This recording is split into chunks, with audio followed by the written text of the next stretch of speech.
Ayan, good morning. Dito na kami sa Rabago. Unang araw namin. Time check tayo, no?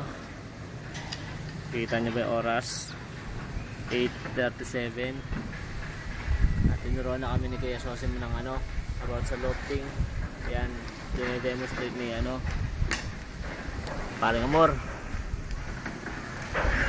about sa lofting. Yan. Nakikita nyo, puro kami dito, pattern. So, ang lofting is actual na sukat. Actual na sukat ng parte na ikakabit sa barko. So, yan, puro kahoy yan. Ang susundan namin dito is yung mga nakasulat daw na kulay violet.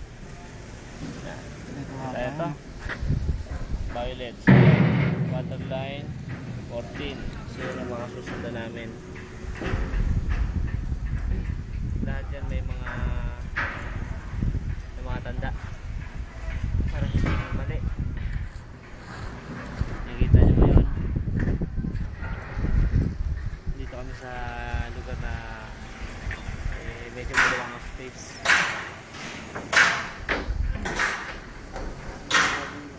So tatapusin na namin yung trabaho namin. Papakita na lang namin sa inyo kung ano na yung finish, pinaka tapos na itsura na ito mamaya. Bilis lang naman to. Okay.